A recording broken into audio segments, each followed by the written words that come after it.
Have you ever witnessed a billionaire, clad in his tailored suit, collapsing to his knees in the damp earth at dawn, his body racked with uncontrollable sobs before a weathered headstone? Beside him, an unassuming janitor wipes away his own silent tears, while a wide-eyed little girl meticulously stacks stones into fragile pyramids, her tiny hands trembling with unspoken sorrow. No. Then prepare yourself, for this is where our tale begins, a poignant reminder that fortunes amassed in steel towers cannot ransom the soul from the clutches of profound regret. Johnathan Harrington stood atop his 60-story empire in Manhattan, his name etched in gleaming letters against the skyline, a testament to his reign as the real estate titan of the Northeast. Forbes chronicled his ascent, a man who possessed everything material, yet returned each night to an echoing penthouse void of warmth, filled only with the ghosts of forsaken relationships. Late-night deliveries of gourmet meals served as his sole companions, each bite a hollow echo of decisions that had eroded his life like relentless waves against a crumbling shore. 10 years had passed since the devastating loss of his daughter, Emily. It was a stormy October evening when the call came, a merciless blow that shattered his world mid-flight as he pursued yet another lucrative deal halfway across the globe. Emily was only 24, her vibrant life extinguished in an instant. Johnathan had always intended to be there for her, but the siren call of boardrooms and negotiations had drowned out her pleas. Missed birthdays blurred into forgotten bedtime stories, each absence a wound he promised to heal next time. But time, that unforgiving thief, had slipped away forever. His marriage to Sarah had long since crumbled into ashes of resentment, and his son, Ethan, now carried the scars of neglect, their communication reduced to unanswered holiday messages vanishing into digital oblivion. Yet, every October 14th, the anniversary that clawed at his heart like thorns, Johnathan made the solitary pilgrimage to Greenwood Cemetery. Armed with a single crimson rose, he sought solace beneath the ancient oak that shaded Emily's grave, a spot he had chosen because she had adored trees as a child, climbing their branches with unbridled joy. Here, he whispered apologies to the wind, hoping somehow her spirit might absolve him of the words left unsaid. On this 10th anniversary, the milestone amplified his grief like a knife twisted deeper. Johnathan awoke in the pre-dawn darkness, donning the simple black suit Emily had once teasingly called his normal dad outfit. The city stirred below as he drove, the rivers mirroring the hesitant sunrise, a cruel contrast to the frozen turmoil within him. He parked and tread the familiar path, the crunch of leaves underfoot a somber rhythm. But as he approached, a sound pierced the silence, not the gentle rustle of nature, but raw, guttural sobs that mirrored his own hidden anguish. Heart pounding with a mix of intrusion and curiosity, Johnathan rounded the bend.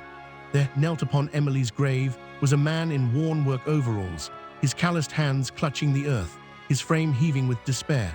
Beside him sat a young girl, perhaps 9 years old, her chestnut curls haphazardly tied back, her oversized jacket swallowing her slight form.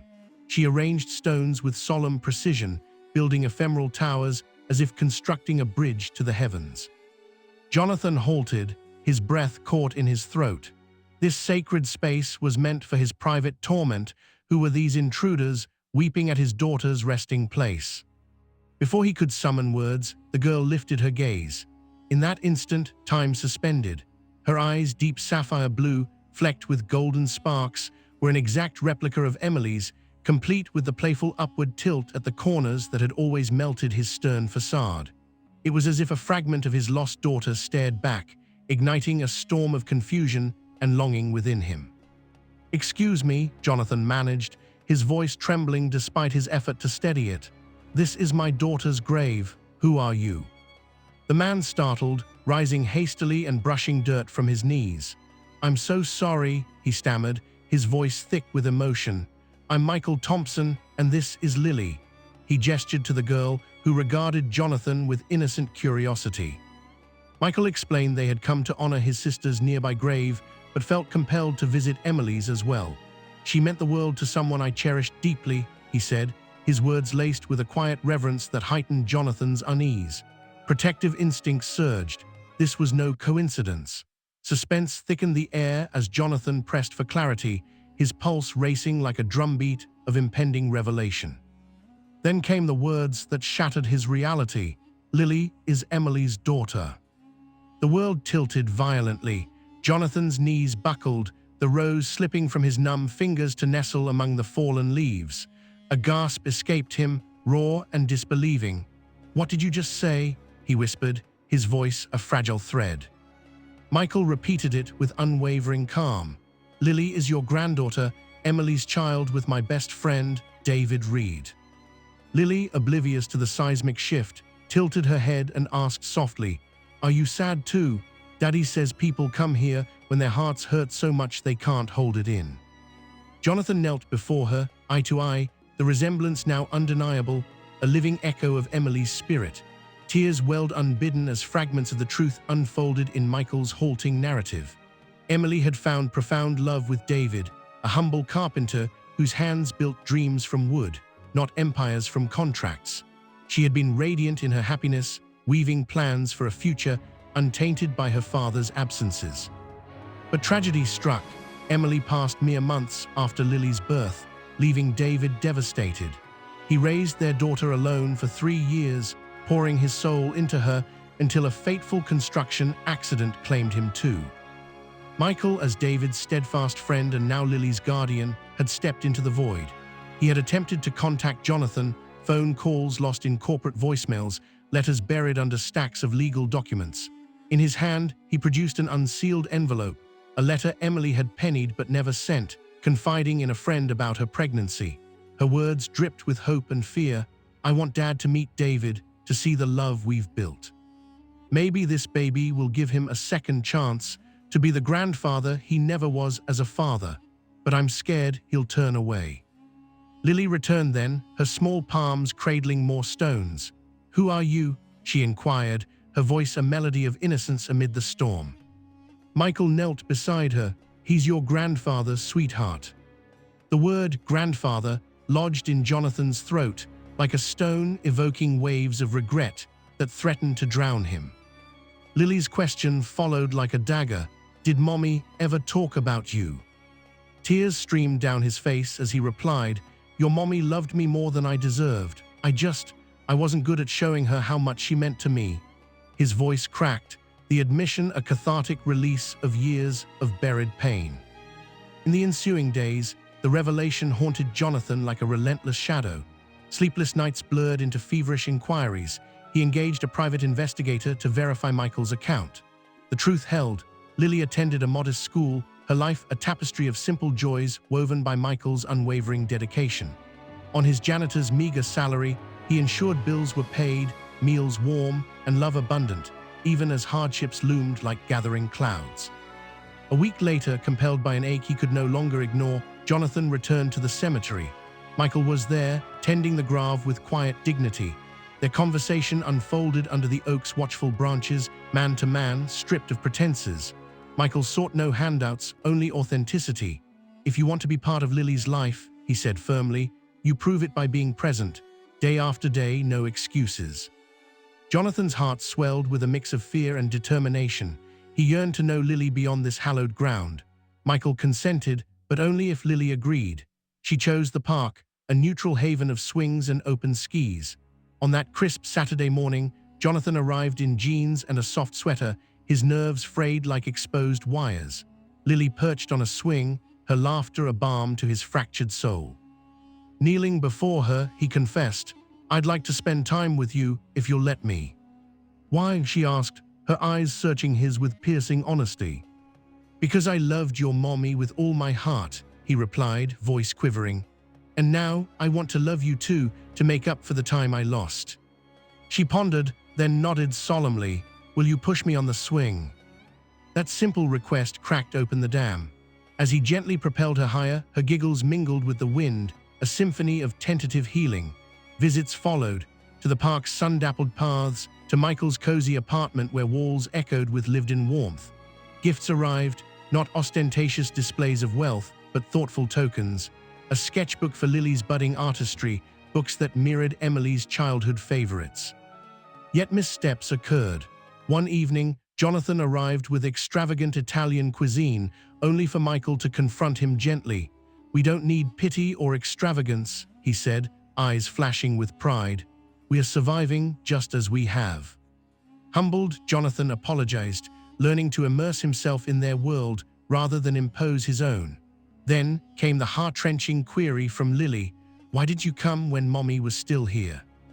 The truth spilled forth in a torrent of sorrow. "I thought my work was everything, the deals, the power. By the time I realized family was my true legacy, it was too late. I failed her, and it breaks me every day." Lily leaned against him, her small hand in his. "It's okay to be sad," she whispered, "but you're not alone anymore. You have me now." Her words, wise beyond her years, pierced his soul, drawing fresh tears that cleansed old wounds. Observing Michael's quiet struggles, mounting bills, a faltering heater, rent increases that threatened their stability, Johnathan offered aid without overstepping. Michael resisted at first, his independence a shield forged in hardship. "No charity," he insisted. "Then consider it a loan from family," Johnathan urged.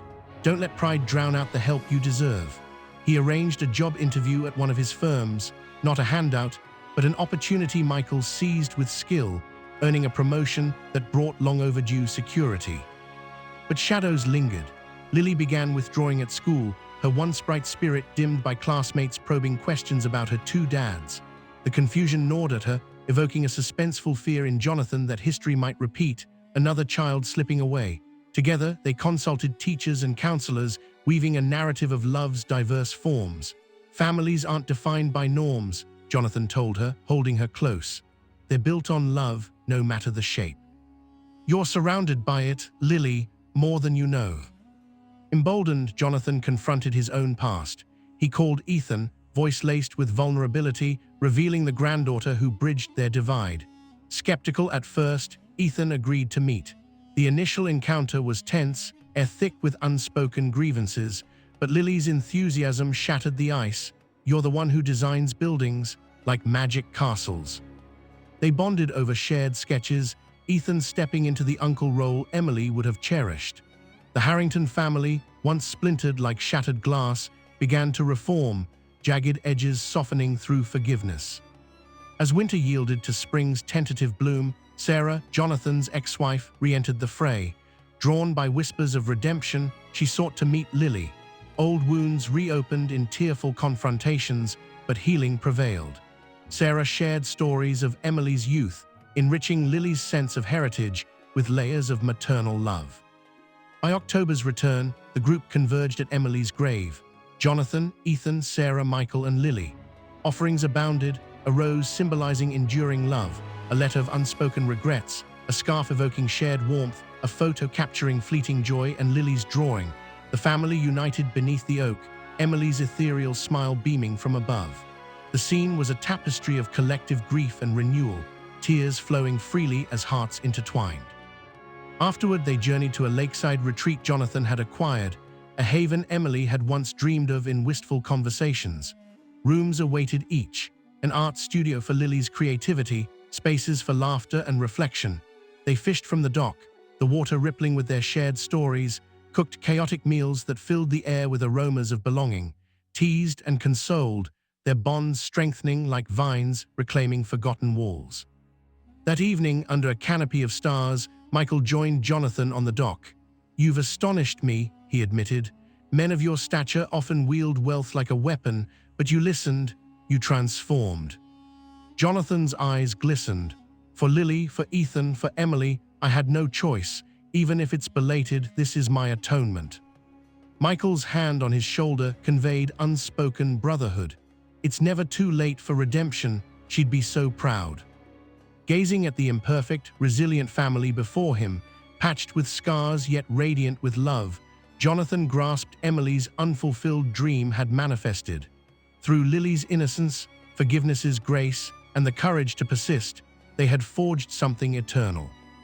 Now reflect, what defines family for you? Is it lineage, wealth, redemption's embrace, or the deliberate choice to love amid pain? Share your reflections below, your stories of loss and renewal. If this tale stirred your soul, subscribe and share. Sometimes, The hearts we nearly forfeit teach us the profound art of truly living.